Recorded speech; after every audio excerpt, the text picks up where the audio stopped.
ফকিরনির ভূতে না, কবরের আরেক ফকিরনির ভূত, উনি যাই হোক না কেন ওনার কাছে হাত পাতি কেমন? উনি তো ফকির, ফকিরের ফকির, ফকিরনির ছেলে ফকির, কিচ্ছু নাই, কিছুই নাই কারো কাছে, সমস্ত কিছু কার কাছে? আল্লাহর কাছে। ফকিরের কাছে যত হাত বেশি পাতবা ততই বেশি বঞ্চিত হবা, ঠিক না? জি। এই জন্য তাওহীদ, একত্ববাদ, ঈমান বুঝতে হলে ফকির আর ধনী এই মাসলাটা বুঝতে হবে। কুল মাখলুকাত হলো ফকির, এই বিশ্ব চরাচরে একজনই ধনী আছেন, তিনি কে? দেখি কাজী ইব্রাহিমের কথা না আল্লাহর কথা? আনতুমুল ফুকারাউ ইলাল্লাহ ওয়াল্লাহু হুয়াল গনিয়ুল হামিদ। তোমরা সবাই ফকির, জিব্রাইল এক ফকির, মিকাইল এক ফকির, ইসরাফিল এক ফকির, সমস্ত ফেরেশতারা ফকির, দুই কাঁধের দুই ফেরেশতা ওনারাও ফকির, তোমরা নিজেরাও ফকির, যা আছে বাবা ফকির, পোলা ফকির, দাদা ফকির, নানা ফকির, আদম ফকির, হাওয়া ফকির, নি কিয়ামত পর্যন্ত তবু জাত গোষ্ঠী হলো ফকির নির্গোষ্ঠী, ফকিরের গোষ্ঠী। কার কাছে চাইবি? আমার কাছে। আমি আছি ধনী, যা চাইবি আমার কাছে চাই। কথা বুঝছেন? এই জন্য সূরা ইখলাসের মধ্যে তাওহীদ বুঝাইতে গিয়ে আল্লাহ তাআলা ফকির আর ধনীর প্রশ্ন নিয়ে আসছেন। কুল হুয়াল্লাহু আহাদ আল্লাহুস সামাদ। বলো আল্লাহ এক, আল্লাহই ধনী। সামাদ মানে আল্লাহই ধনী, সবাই ওনার কাছে চায়, উনি কারো কাছে চায় না। আচ্ছা কোন তো আহাদ বুঝতে গেলে সামাদ বুঝতে হবে কেন? কারণ আমরা তো ফকিরের জাত, খাচ্চত খারাপ, যেখানে সেখানে হাত পাতি, খাচ্চত খারাপ, বাঙালির খাচ্চত বেশি খারাপ। ল্যাংটা মামু দেখলো বাবা, হ্যাঁ কচ্ছপ একটা মাজারে, বাবা কচ্ছপ। খান জাহান আলীর মাজারে গেলাম, সেদিন এক কুমিরে, 15 দিন আগে ছেলের বিয়ে হয়েছে, মায় নিয়ে এসে দিঘি ওই পুকুরে গোসল করিয়া বরকত লয়ে যাইত। কুমির রয়েছে ক্ষুধার্ত হইয়া, মোরগ ফেলায়, ফেলাই আবার টানি লই যায়, আবার আরেকখান দিয়ে বিক্রি করি, আবার ফেলায়, আবার টানি লই যায়। কুমিরের ক্ষুধার্তটায় ওই ছেলের ধরে হয়েছে, এক ধরে এক ঝাপটা মাইরা দিঘির গভীরে নিয়ে খাই ফেলে, চান নাই। এখন কয় বাবা কি করলি? বাবা কুমির কি করলি? হ্যাঁ আরে ফকিরের জাত ফকির, কার কাছে আইলি ফোলাটারে মারার জন্য? তোর ঘরে তো তুই আমারে দোয়া করতি, জয়লাতলি আল আরদু মসজিদান ওয়া তুহরা। ওরে আমার বান্দা বান্দি, তোর জন্য সারা বিশ্বকে তো আমি মসজিদ বানাইছি। তুই যেখান থেকে আমারে ডাকবি আমি তখনই তো সেখানে তোর দোয়া শোনার জন্য রেডি। তুই কি করলি? কয় হুজুর উসিলা তো একটা লাগে। আরে বাজি, তুই উসিলা বুঝিস নাই। উসিলা হলো ফকিরি করা। ফকিরের উসিলা কি? ফকির কিসের উসিলা ধনীর কাছে পায়? ভাই দেন না, ভাই দেন না, ওইদিকে কিলা বলি, ভাই তুই দেন না। আল্লাহর কাছে উসিলা চা, উসিলা হইল ফকিরি, ফকিরি করা, ভিক্ষারি করা, ভিক্ষাগিরি করা, মেসকিনি করা, ঈমান দিয়া, আমলে সালে দিয়া, নেক আমল দিয়ে, ঈমান দিয়ে আল্লাহর কাছে ফকিরি কর, এটাই তোর উসিলা। ফকিরের জাত ফকির, উসিলাও বুঝিস নাই। উসিলা হলে তুই আমার কাছে চাইবি, তোর দোয়ার উসিলে আমি তোমারে দিব। তুই আমার সেজদা দিবি, তোর সেজদার উসিলে আমি তোরে দেব। তুই আমার কাছে চোখের পানি ফেলবি, তোর চোখের পানি ফেলার উসিলায় আমি তোরে মাফ করে দিব। হ্যাঁ ইন্নাকা ইবনা আদম লাউ বালাগাত যুনুবুকা আনানাস সামা সুম্মা ইস্তাগফারতানি গফারতু লাকা ওয়ালা উবালি। ওরে আদমের পোলা, তুই আমার আদমের ভূত, আদমের কত মায়া করে বানাইছি। আদমের ভূত দেখলে আমার বড় আদর লাগে, আদমের মেয়েগুলিকে দেখলে বড় আদর লাগে। আমার আদমের মেয়ে এটা। আপনার এক বন্ধু, অন্তরঙ্গ বন্ধু, দুধ চিনির মতো মিশে চলতেন যে বন্ধুর সাথে, এই বন্ধুর একটা ছেলে দেখলে আপনার কাছে আদর লাগে না? লাগে না? আল্লাহ ইয়া বানি আদম ইবনে আদম, ওরে আদমের ভূত, কত আদর করে আল্লাহ বলতেছেন, আরে তুই আমার আদমের পুত, তুই ভুল করছ, একটু খালি তুই আমার কাছে একটু মাপ চাইবি। তোর গুণে যদি আকাশের মেঘ সমান উঁচু হয়, কোন দরবার শরীফে যান লাগতো না, আস্তানা যান লাগতো না, পীর ফকির লাগতো না, ফাদার লাগতো না, খাজা গদা লাগতো না, কাজী ইব্রাহিম লাগতো না, জাকির নায়ক লাগতো না। তুই খালি সরাসরি আমার কবি, আমি আর তুই, আর কারো জানারও দরকার না, আমি তোর মাফ করি দেবো।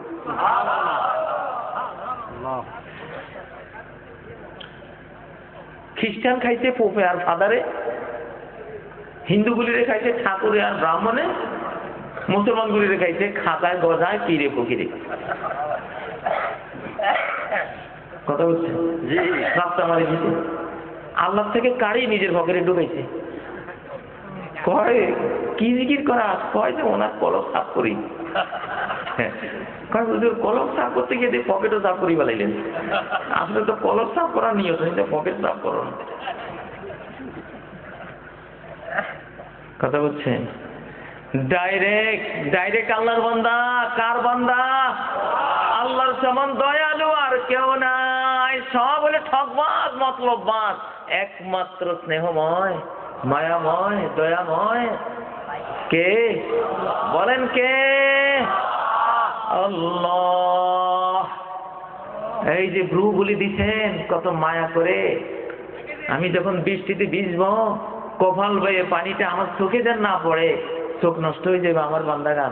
আমার আদমের পোলা, আমার আদমের মাইয়া, আরে চোখ নষ্ট হয়ে যাবো, চোখের উপরে ছানি দিয়ে দিছে। ভ্রু, আবার ভ্রু বাঁকা করিয়ে দিছে, পানি দুই সাইডে চলে যাচ্ছে। আল্লাহু আকবার। আবার ওয়াজ করে দিছে, ভ্রুগুলি কাটিস না, এগুলি কোনো চুলের মতো লম্বা হইতো না, একরকমই থাকবো, এগুলি কাটার দরকার নাই। কাটলে তুই, তোর ক্ষতি হবে, তুই মারাত্মক রোগগ্রস্ত হবি।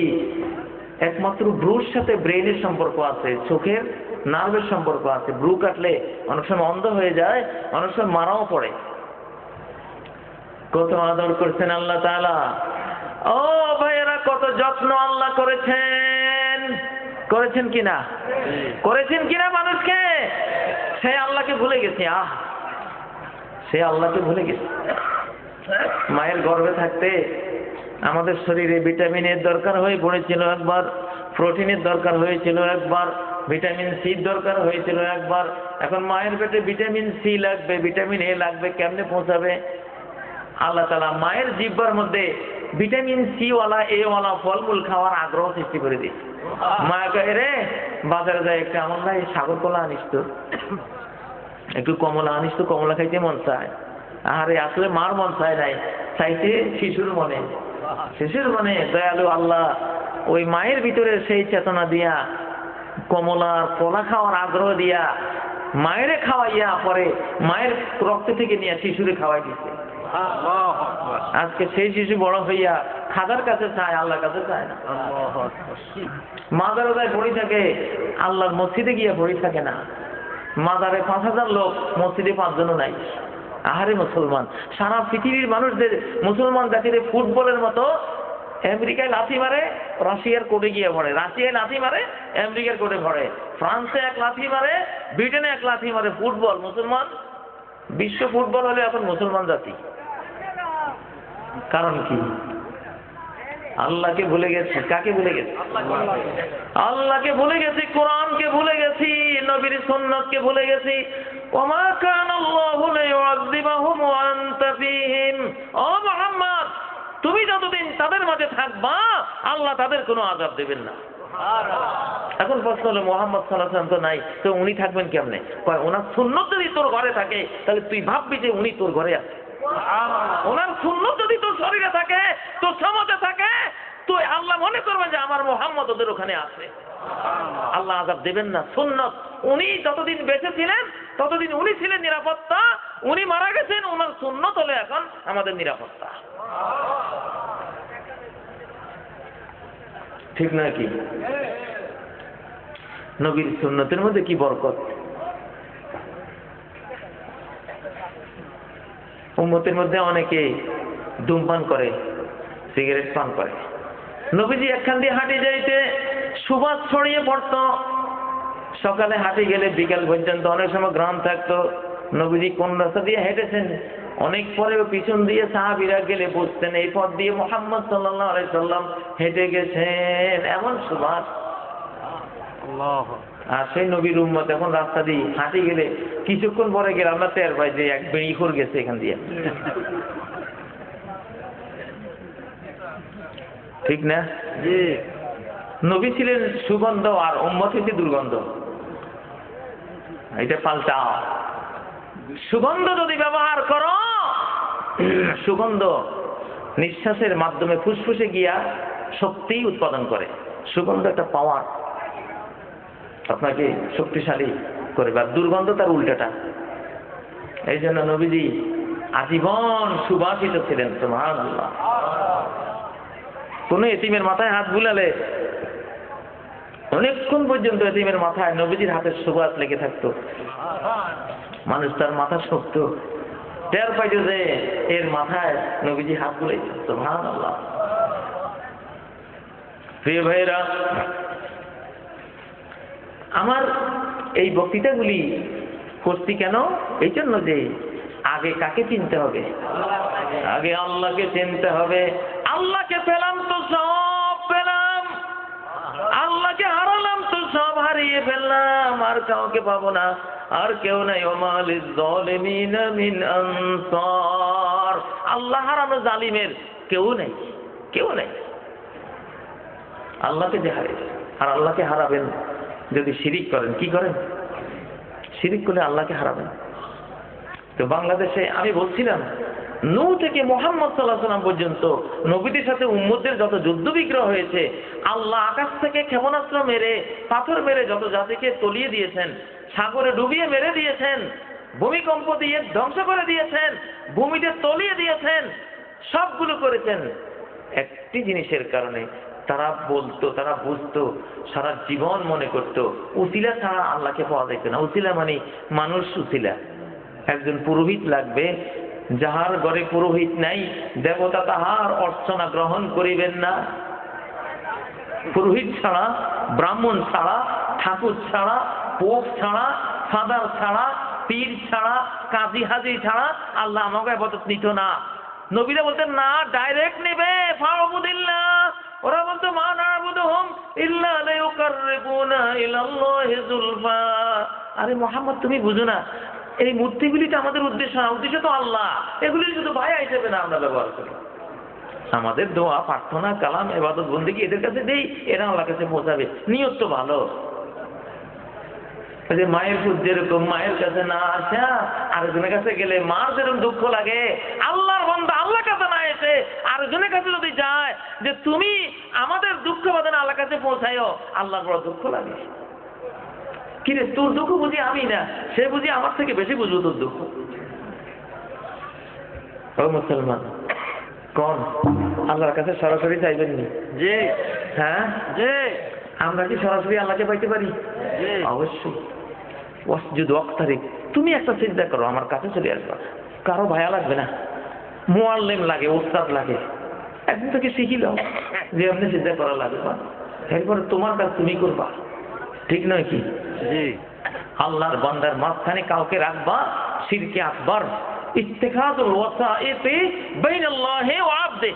আল্লাহর বান্দার মাঝখানে কোন ভায়া মিডিয়া, কোন পীর, কোন ফকির, কোন পোপ, কোন ফাদার, কোন ধর্মগুরু, কোন ব্রাহ্মণ, কোন পুরোহিত, কোন ঠাকুর, কোন কাজী, কোন জাকির নায়েক, কোন হাজী, কাউকে যদি আপনি স্থাপন করলেন, আপনি শেষ।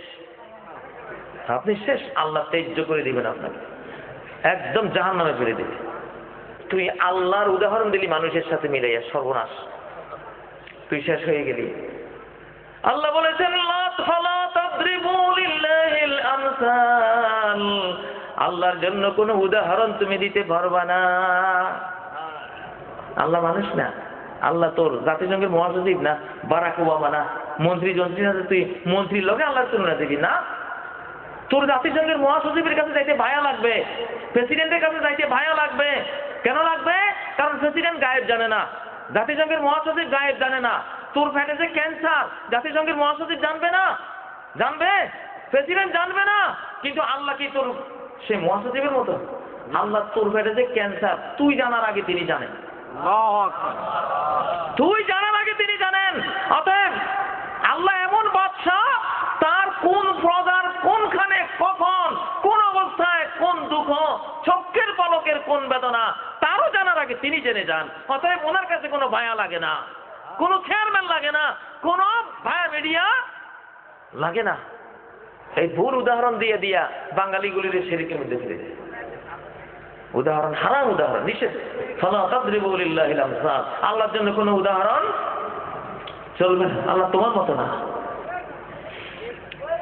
যাই হোক প্রিয় ভাইরা, একত্ববাদী, এক জাররা তাওহীদ দীপ্ত ঈমান, এক জাররা শিরক মুক্ত ঈমান নিয়ে মারা গেলে জান্নাত পেয়ে যাবেন।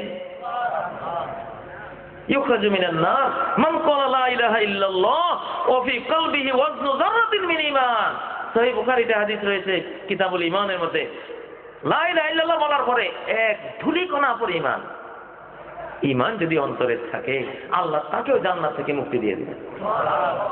সে শিরক করে নাই। ইসলাম আর ইসলামের মধ্যে পার্থক্য এটাই। ইসলাম আর অন্যান্য ধর্মের মধ্যে পার্থক্য এটাই। ইসলাম বলে আল্লাহকে সরাসরি পাওয়া যায়, অন্য সব ধর্ম বলে আল্লাহকে সরাসরি পাওয়া যায় না। পুরোহিত লাগবে, ব্রাহ্মণ লাগবে, পোপ লাগবে। তোমরা সাধারণ জনগণ, মূর্খ না খান্ডা গোলাম, তোমরা এত বড় আল্লাহর সাথে তোমরা কেমনে কথা বলবা, কেমনে দোয়া করবা? তোমাদের দোয়া কথা আল্লাহ এগুলি নিবে না। আল্লাহর সাথে হটলাইন গরম যোগাযোগ আছে কার? তোমরা এদের কাছে গিয়া পদধূলি নাও, নমস্কার দাও, তোমাদের যা বলার বলো, হেরা তোমাদের গুলি পৌঁছাবে। 200 কোটি খ্রিস্টানকে জাহান্নামে নিয়ে গেছে পোকেরাই বুদ্ধি দিয়ে, কুবুদ্ধি দিয়া। 150 কোটি চীনা করে জাহান্নামে নিয়ে যাচ্ছে তাদের গুরুরা এই বুদ্ধি দিয়া। দুনিয়ার সব পত্তলিকদের অবস্থা। ইসলাম আর অন্যান্য সব ধর্মের মধ্যে পার্থক্য এখানে। ইসলাম বলে ডাইরেক্ট আল্লাহর ইবাদত, সরাসরি ইবাদত, মাঝখানে কোনো বায়া নাই। সাহাবীরা কোনো দেশে গেলে ওরা জিজ্ঞাসা করতো, কেন আসলা? ওনারা বলতেন যে ইন্না লিনুখরিজাল ইবাদ মিন ইবাদাতিল ইবাদ ইলা ইবাদাতি রাব্বিল ইবাদ, আমরা এসেছি মানুষকে মানুষের গোলামি থেকে উদ্ধার করে আল্লাহর গোলাম বানাবার জন্য। ওরে মানুষ, তুই এত বড় নস যে তোর আল্লাহর ইবাদত করা লাগবে না, আবার তুই আবার এত ছোট নস যে তোর মতো আরেকজনকে তোর ভাইয়া ধরা লাগবে। তুই এত অসহায় না, তোর লগে কোনো মানুষের তোর লেনদেন নাই, জ্ঞান শিখ, ডাইরেক্ট আমার কাছে আয়। ঠিক না? ঠিক না? কবরে কে থাকবে? মায়ের পেটে কে ছিল? মায়ের পেটে যিনি সৃষ্টি করেছেন, সব দয়া করেছেন, কবরেও তিনি সব দয়া করবেন। তারপর অনন্ত অনন্ত কালে সব দয়া মায়া তিনি করবেন, কেউ থাকবে না। এই জিনিসটা যদি না বুঝেন, তাহলে সারা জিন্দেগির নামাজ রোজা ইবাদত বন্দেগী সব বেকার। সব কি বেকার?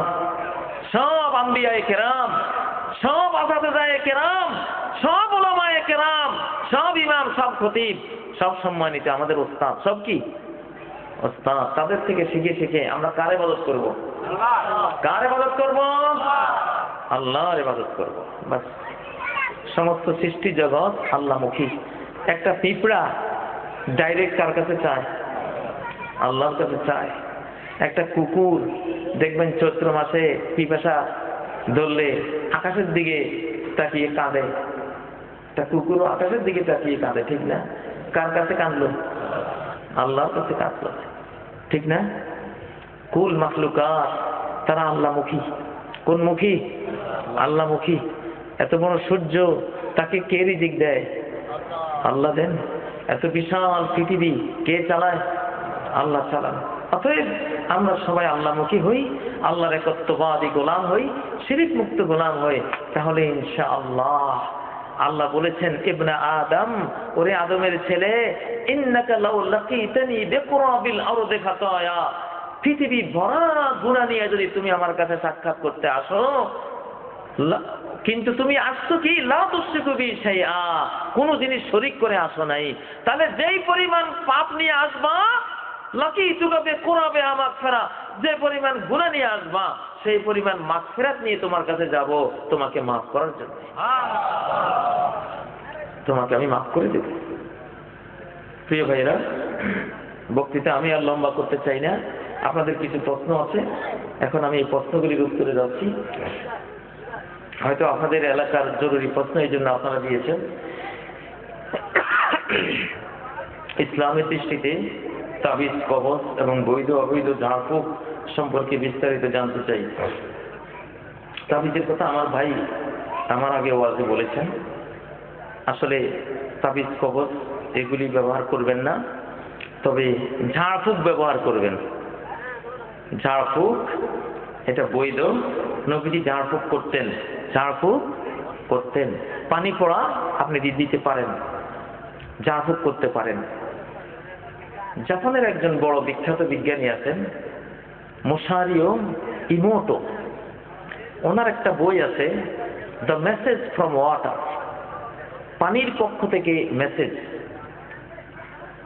ওখানে উনি দেখিয়েছেন কোরআনের কোন আয়াত, কোন বিসমিল্লাহির রহমানির রহিম বা সূরা ফাতিহা পড়ে পানিতে ফু দিলে পানির যে প্রিন্টগুলি আছে, পানির মধ্যে কিন্তু পৃথিবীর যত সুন্দর অলংকার চিত্র আছে, পানির চিত্রগুলি বড় করলে, অনুবীক্ষণ দিয়ে দেখলে সমস্ত অলংকারের চেয়ে সুন্দর। তো উনি ওখানে দেখিয়েছেন কোরআনের আয়াত পড়ে জমজমের পানি বা যে কোনো পানিতে ফু দিলে ওই পানির আকৃতি চেঞ্জ হয়ে যায় সাথে সাথে। আগে যা ছিল তার চেয়ে অনেক সুন্দর রূপ গ্রহণ করে, এবং সেটার মধ্যে এক ধরনের প্রাণ সৃষ্টি হয়, এবং ওটা খেলে মানুষের রোগ ভালো হয়ে যায়। গোটা সৃষ্টি জগৎ আল্লাহকে বুঝে, আল্লাহকে জানে। ঝাড়ফুঁক এটা ঠিক আছে। নবী সাল্লাল্লাহু আলাইহি ওয়াসাল্লাম হযরত আলীকে ফু দিয়েছিলেন খাইবার যুদ্ধের সময়, চোখ নিয়েছিলেন, চোখের অসুখ, একটু মুছে দিলেন, সাথে সাথে ভালো, সাথে সাথে ভালো। ঈসা আলাইহিস সালাম কাউকে একটু মুছে দিতেন, তার ধবল্য ভালো হয়ে যেত, অন্ধত্ব ভালো হয়ে যেত। এগুলি ঠিক আছে। কিন্তু কিছু লটকাবার বিদ্যা, লটকানোর যেই সিস্টেমটা, এটা হিন্দুদের সিস্টেম।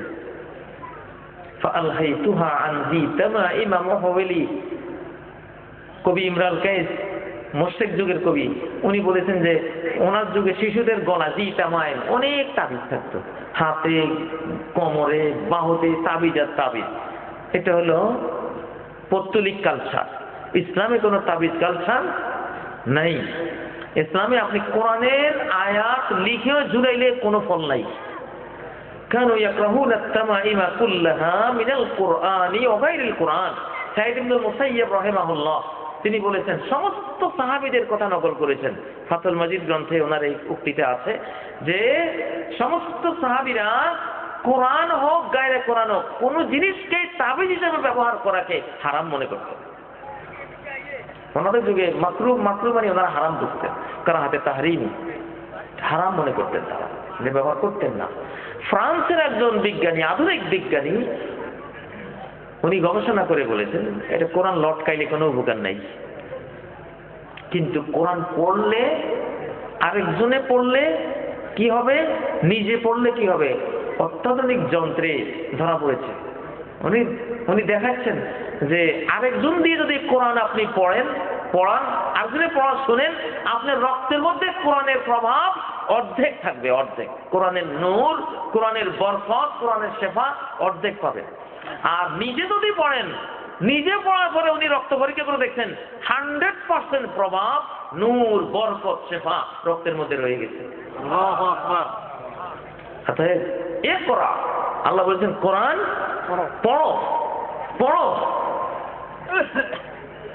ইকরাউল মুআওযাযাত দুবরা কুল্লি মাকতুবা, দুবরা সালাওয়াতিল মাকতুবা, সূরা ইখলাস, সূরা ফালাক, সূরা নাস, এগুলি ফরজ নামাজের পর পড়ো। এগুলি পড়তে বলছেন, পড়লে 10 নেকি কমপক্ষে। কয় নাকি? লটকাইলে কয় নাকি? হ্যাঁ, কম নাকি নেই, বরং সেটা একটা অন্যায় করলেন। প্রিয় ভাইয়েরা, 1 কেজি আপেল, 1 কেজি আঙ্গুর যদি গলায় আনি লটকাই হন, জিনিসটা ছিল খাওয়ার, জিনিসটা ছিল কি খাওয়ার। খাওয়ার জিনিসটা না খাইয়া গলায় লটকাইলেন, কি হবে? বেকার, কিচ্ছু নেই। তো পড়ার জিনিসটা না পড়ে লটকাইলেন, কি হবে? কিচ্ছু পাইলেন না। আর পড়লে 10 নেকি। শয়তান দেখছে যে এরা কোরআন পড়লে তো আমি কাছে থাকতে পারি না, দৌড়ন লাগে, ভাগন লাগে, পড়ার লাগে। আয়াতুল কুরসি পড়লে আমি এর এলাকায় ওর ঘরে আর ঢুকতে পারি না, অতএব পড়া বন্ধ করো। তো ওয়াসওয়াসা দিচ্ছে, কয় এটা পড়ানো লাগবে না, তুই তাবিজ বানাই লটকায় তুই কি শয়তানের শয়তান। কারণ সে তো ডেলি আয়াতুল কুরসির কারণে কত বিপদে পড়ে, কত ঘর থেকে পালায় যেতে হয় তার। সে এখন কুবুদ্ধি বাহির করিয়া যাতে আয়াতুল কুরসি না পড়ি লটকাই বই সে চালাকি বাহির করছে। কথা বলেছেন? অতএব এটা করবেন না, পড়বেন। কোরআন পড়লে শেফা, কোরআন পড়লে কি শেফা। আল্লাহ তাআলা আমাদের তৌফিক দান করেন। মানুষ মারা গেলে 4 দিনে 40 দিনে যে খানার আয়োজন করা হয় তা কি ইসলাম সম্মত? মারা গেলে 4 দিন 40 দিন 20 দিন 23 দিন 27 দিন যত দিনই হোক যদি খান, খাওয়াইলে কি হবে এটা আমি পরে বলতেছি। আগে 12টা জিনিস বলবো। কয়টা জিনিস? 12টা। মৃত ব্যক্তি কবরে শুয়ে শুয়ে উপকার হওয়ার মতো 12টা পয়েন্ট আছে, আগে সেগুলি বলি, এরপরে শেষটা কমো। 12টা কি? নবীজি বলেছেন মুসনাদ আহমদের হাদিস, ইন্না মিম্মা ইয়ালহাকুল মুমিনা মিন আমালিহি ওয়া হাসানাতিহি বা'দা মামাতিহি। মুমিনের মৃত্যুর পরে তার কাছে যে সমস্ত আমল পৌঁছে যাবে, তার নিজের হোক বা তার পক্ষ থেকে কেউ যদি করে সেটাও একই হুকুমে আসবে। সেগুলি কি কি? প্রথমে 7টা, এখানে 7টা আছে। মুসহাফান ওয়ারাসা, কোরআনে কারীমের একটা কপি কাউকে সে ওয়ারিস বানাই দিবে, বা তার পক্ষ থেকে, মায়ের পক্ষ থেকে, বাবার পক্ষ থেকে ছেলে মেয়েরা কোরআন কিনে একজনকে দিল যে আমার মায়ের পক্ষ থেকে দিলাম, যতদিন সে পড়বে আপনার মা এটা সব পেতে থাকবে। তাহলে কোরআন কিনে দিবেন। আরব জাহানের একজন বড় দাঈ আল্লাহ ধর্মপ্রচারক মারা গেছেন। উনি 7 মিলিয়ন অর্থাৎ 70 লক্ষ কোরআনে কারীম মানুষের কাছে তিনি বিতরণ করেছেন। আল্লাহু আকবার, 70 লক্ষ। আমরা কয়টা দিছি? একটা। কিন্তু গরু খাওয়ার উস্তাদ, গরু খাওয়ার কথা শুনলে আর সেদিন হাটঘাট যাওয়া বন্ধ। আচ্ছা গরু খাবো। ওরা কোরআনের মর্যাদা বুঝে। উনি 70 লক্ষ কোরআনের কবি মানুষকে দিছে। আল্লাহু আকবার। মুসহাফান ওয়ারাসা আও মসজিদান বানা, অথবা কোন মসজিদ যদি বানায়, সে বানায় তার পক্ষ থেকে, মা বাবার পক্ষ থেকে আপনি একটা মসজিদ বানায় দিলেন, বা একটা মসজিদে 1000 ইট দিলেন, বা একটা মসজিদে কিছু দিলেন, মসজিদের কাছে দিলেন, এটা মা বাবার সওয়াব পেয়ে যাবে। ওয়ালাদান সালিহান ইয়াদউ লাহু বা তারাকা, সুসন্তান রেখে গেছে উনি, অথবা ওনার একটা সন্তানকে আপনারা সুসন্তান বানাই দিচ্ছেন, পড়ালেখা করাইয়া আলেম হাফেজ বানাই দিচ্ছেন। এই ছেলেটাকে এইভাবে বানাবার পরে এই ছেলেটা যা দোয়া করবে তার মা বাবা সব পেয়ে যাবে। একটা খাল, নহর, পানি প্রবাহ নাই, এটা উঁচু হয়ে গেছে, পানি আর নাই, গভীর গর্ত করে দিলেন, নাব্যতা আনি দিলেন, পুনর্খনন করে দিলেন, খাল দিয়ে পানি যাচ্ছে, আশপাশের কৃষকরা হাজার হাজার হেক্টর জমি চাষ করছে, আপনার মা বাবার পক্ষ থেকে করলেন এটা, মা বাবা যতদিন এটা চলবে ততদিন সওয়াব পেতে থাকবে। বিরান হাফারাহা, একটা টিউবওয়েল দিয়ে দিলেন, এলাকার গরিব মানুষ পানি, মিষ্টি পানি নাই, সুপেয় পানি নাই, একটা টিউবওয়েল দিলেন, ডিপ টিউবওয়েল দিয়ে দিলেন। যতদিন এই টিউবওয়েলের পানি চলবে প্রতি বিন্দু পানির সওয়াব আপনার মা বাবা লাভ করবে। বাইতাল লিবনি সাবিল বানা, কোন মুসাফির খানা, মুসাফির মঞ্জিল, বিশ্রামাগার বানাই দিলেন। রাস্তাঘাটে মানুষ হাঁটে, কত কষ্ট হয়, বিশ্রামের জায়গা নাই, একটা বাথরুম নাই, একটা বাথরুম, একটা বিশ্রামের জায়গা করে দিলেন, জনগণ এটা ব্যবহার করে। আপনি দিলেন আপনার বাবার পক্ষ থেকে, মায়ের পক্ষ থেকে, ইনশাআল্লাহ যতদিন থাকবে এটা সওয়াব মা বাবা লাভ করবে। সাদাকাতুন তাসাদ্দাকা বিহা ফি হায়াতিহি ওয়া আমদা, কোন সাদাকায়ে জারিয়া, কোন ওয়াক্ত উনি যদি ওনার জীবদ্দশা করে যান, বা ওনার পক্ষ থেকে যদি আপনারা কেউ করেন, সেটারও সওয়াব উনি পেয়ে যাবেন। একটা কালভার্ট করে দিলেন মায়ের পক্ষ থেকে, একটা এতিমখানা বানাই দিলেন মায়ের পক্ষ থেকে, একটা ফোরকানিয়া মাদ্রাসা করে দিলেন মায়ের পক্ষ থেকে। সুবহানাল্লাহ, মা বাবা যতকাল থাকবে ততকালের সওয়াব পেতে থাকবে। 1944 সালে মৌলানা সিকান্দার নামে এক লোক ছিলেন, নোয়াখালীর মৌলানা, রংপুর থাকতেন। তো সেখানে সেখানে একজন বাবা মারা গেলেন, তো ওর সন্তানরা একটা গরু টরু খাওয়াইয়া বাপের নামে এই 40 দিন না বা 27 দিন এটা করতো।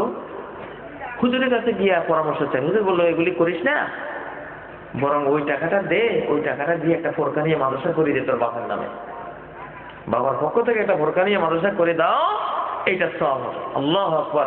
কত সালে? 1944 সালে। সেই ফোরকানিয়া মাদ্রাসা এখন রংপুর জাফরপাড়া আলিয়া মাদ্রাসা, বিশাল মাদ্রাসা।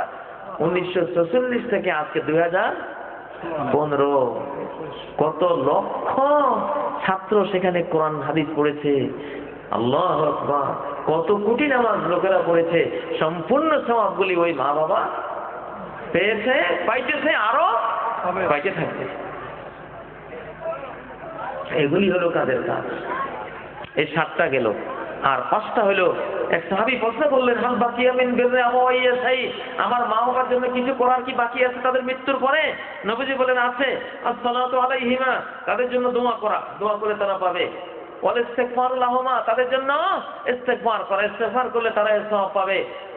ওয়া ইনফাযু আহাদিহিমা মিন বাদিহিমা, তারা কাউকে কিছু দেয়ার ওয়াদা করে গেছে কিন্তু দিয়ে যাইতে পারেন নাই, তুমি সেটা তাদের পক্ষ থেকে দিয়ে দিলে কবরে তারা এটা সওয়াব পেয়ে যাবে। সিলাতুর রাহিমিল্লাতী লা তুসালু ইল্লা বিহিমা, মায়ের পক্ষ থেকে যত রক্ত সম্পর্কে আত্মীয়, বাপের পক্ষ থেকে যত রক্ত সম্পর্কে আত্মীয়, পিতৃকুলে মাতৃকুলে, এদেরকে সেবা দিলে, খাওয়াইলে, মেহমানদারি করলে এর সওয়াবগুলি মা বাবা পেয়ে যাবে। ওয়া ইকরামু সাদিকিহিমা, মায়ের বান্ধবী কারা আছে? মায়ের বান্ধবীদেরকে একটা শাড়ি দাও, একটা কি দাও, একটা কিছু দাও, একটা টাকা হাদিয়া দাও, একদিন মেহমানদারি করো, এই সব তোমার মা পেয়ে যাবে। বাপের বন্ধু খারাপ ছিল, খুঁজে খুঁজে দাওয়াত দিয়ে খাওয়াও, একটা লুঙ্গি দাও, একটা চাদর দাও, যে তুমি আমার বাপের বন্ধু ছিলা, তুমি আমার বাপের স্মৃতি, তোমার এটা দিলাম। আল্লাহু আকবার। এই সবটা পাবে। এই 5টা, 7 আর 5 কত? এই 12টা দিলাম। এই 12টা করবেন, এটা সহিহ হাদিস। এইবার আপনারা যেটা প্রশ্ন দিচ্ছেন, এটা করলে কি হবে শোনেন। মানুষ মারা গেলে 4 দিন 40 দিন যদি খাওয়ান, মনে করেন বাবা মরে গেছে, ছেলেটা 3-4টা গরু জবাই করে বাবার নামে খাওয়াইছে, এটা খাওয়াইলে কি হবে? সাথে সাথে বাপের কবর আযাব শুরু হয়ে যাবে। কেউ যদি আগ্রহ হয় যে আমার মা বাবা এত সুখে থাকবো কেন কবরে, তো সুখের দরকার নাই, একটু আযাব দেই, হ্যাঁ, তাহলে 2-4টা গরু ছাগল জবাই করে খাওয়াই দেন, আযাব স্টার্ট হয়ে যাবে। এই চলে ই সালে সব না, ই সালে আযাব, ই সালে আযাব। পাবলিক বুঝে না। নবীজি বলে গেছেন, আল মাইয়িতু ইউআযাবু বিমা নিহা আলাইহি, সহিহ বুখারী জানাজা পড়বায় সহিহ হাদিস। যদি কোনো মাইয়িত, মৃত ব্যক্তির ছেলেমেয়েরা বা কেউ যদি তার পক্ষ থেকে নিয়ে অর্থাৎ জিয়াফত অনুষ্ঠান করে, গরু ছাগল খাওয়ায়, এই শ্রাদ্ধ অনুষ্ঠান করে, সাথে সাথে তার আযাব শুরু হয়ে যাবে। মা বাবারে আযাব দিতেছি আমরা। নবীজি বুদ্ধি দিয়ে গেছেন, পরামর্শ দিয়ে গেছেন, 12টা কাজ করার জন্য, সেগুলি একটাও নাই যেটা করলে মা বাবার আযাব হবে, সেটা করতে। খবরদার, এই মা বাবার এই শাস্তিযোগ্য এই কাজটা কেউ করবেন না। হ্যাঁ, কোন মা বাবা যদি বেঁচে থাকার কালে সন্তানকে নিষেধ করে যায়, বাবা আমার জন্য কিছু খাওয়াবি না, জিয়াফত করবি না, শ্রাদ্ধ করবি না, 40-27 করবি না, কঠিন ভাবে নিষেধ করে যদি যায়, তাহলে আল্লাহ ওই গুনাহ যদি ছেলেরা করে, ছেলেদেরকে আল্লাহ গুনাহ দিবেন, তাদের আযাব দিবেন, মা বাবাকে আযাব দেবেন না, কারণ যেহেতু তারা নিষেধ করে গেছে।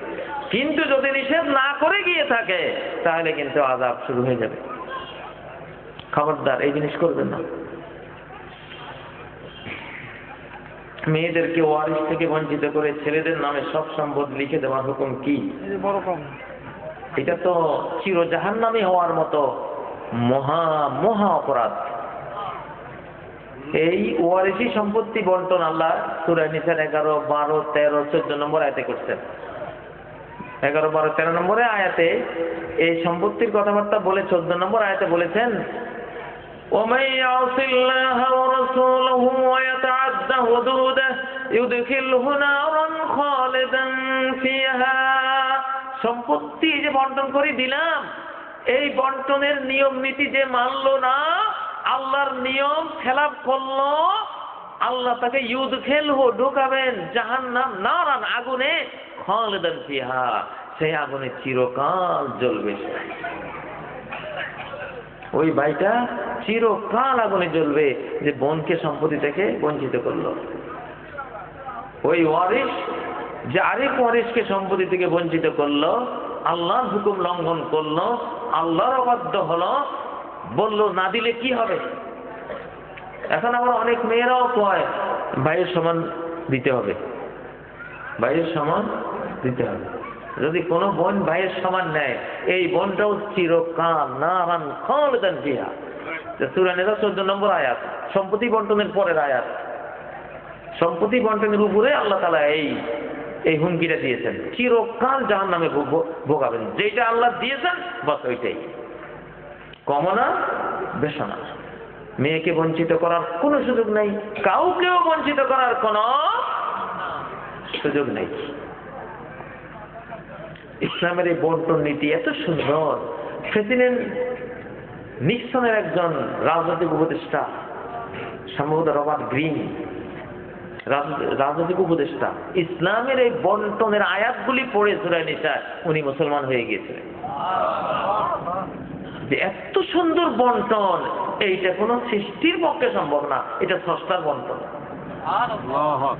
কারণ সম্পত্তি দাবিদার সবাই, মেয়ে কয় সব আমি ভোগ করবো, ভাইয়ে কয় সব আমি, চাচা কয় সব আমার, বোনে কয় সব আমার, বাবা কয় আরে আমার বলা তুই কে, সব আমার। আমেরিকার সমাজে যেটা হয়। আর এখানে এমন সুন্দর ভাগ করে দিলেন, কারো আর বেজার হওয়ার কোনো অবকাশ রাখেন নাই। আমেরিকান সমাজে একটা নিয়ম আছে, সম্পত্তি পাবে বড় ছেলে, সব বড় ছেলেকে দিয়ে দিচ্ছে। ছোট ভাইরা মিলিয়ে বড় পোলাকে খালি মারা শুরু করছে, বিষ দিয়া মারে, অ্যাক্সিডেন্ট করাইয়া মারে, খুন করে মারে। কয় না রে, এইটা তো চলতো না। পরে কয় এখন যার সম্পত্তি তার উপরে ছেড়ে দিলাম, সে উইল করবে, ওসিয়ত করবে, যার নামে ওসিয়ত করবে সেই পাবে সব।